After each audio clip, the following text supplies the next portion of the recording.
مرحبا، السلام عليكم ورحمة الله وبركاته.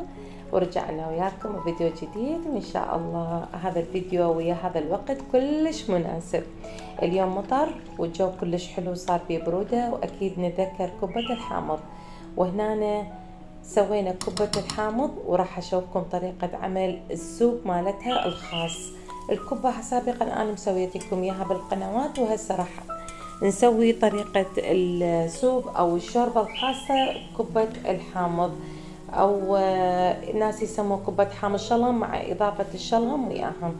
عندنا بصل حسب الكمية اللي تحبون تستخدموها، تحمسونه بهذه الطريقة لحد ما يذبل.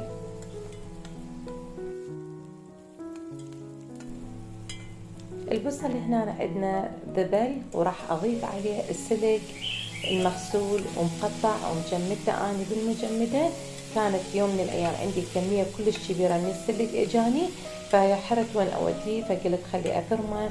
وورا ما غسلته طبعا وقطعته خليته بكيس مال تجميد، وخليته بالمجمدة واستخدمته 3 مرات تقريبا، وطعمه كلش طيب. وحتى لا تحيرون ولا تظلون تقولون ما عندنا سلق شلون بذاك اليوم، إذا عاجبكم تسوون كبة الحامض. فخليته وقطعته وحمسناه. هنا أنا أحب أسلق الكبة بالمي على صفحة بين ما يجهز الصوص. أنا هذه طبيعتي بعملية طبخ الكبة.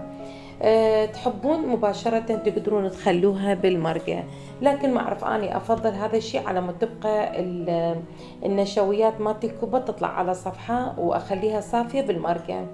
هنا أنتظرها لحد ما تستوي وتطفو على السطح. نرجع للسوب، وراح نبدأ نقلب السلق بهذه الطريقة لحد ما نحصل على ريحة الحمسة مالته. وإذا حبيتوا تضيفون زيت شوية ماكو مشكلة. هنا أنا بديت ضفت المعجون، ولحد ما أظل أقلب فيه لحد ما أتأكد إنه أشوف الكمية اللي راح أحتاجها. تظلون تستمرون لحد ما تحصلون ريحة المعجون يعني الطيبة، وراح أضيف بعد شوية معجون، حسيتها محتاجة شوية.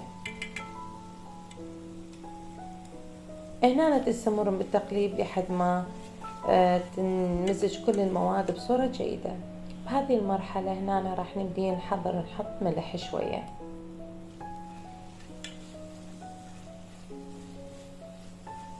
وتقدرون تضيفون ماجي الدجاج كذلك إذا تريدون تخلون. هنا أنا راح أخلي الماء المغلي، وراح أشوف إيش قد راح أحتاج، لأن أنا صوص ما أريد كلش هواية، لأن أنا أصلا بالحقيقة راح أسلقها للكبة بالمي، فمن أدخلها على الصوص راح تكون جاهزة تقريبا، يعني تغلي شوية ونطفي عليها ونسكبها بالصحن. هنا أنا ضفت الماجي بهذا الشكل. إذا تحبون تضيفون فلفل حار كلش طيب وياها، وإذا يكون عندكم فريش بعد أطيب. أنا أخلي فلفل أحمر حار أخليه بالأخير. راح نغلق هنا عليها ونتركها لحد ما تتسبك عندنا الشوربة مالت المرقة، ونرجع للكبة خلينا نشوفها صار من عندها. هنا الكبة تقريبا استوت وطافت على السطح، يعني هنا عندي استوت الكبة. راح ابدي ارفع بيها واخليها على جدر السوب.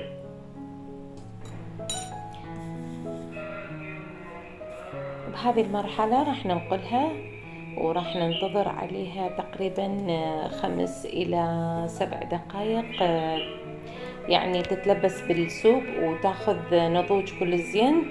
وإن شاء الله نشوفكم المرحلة اللي بعدها.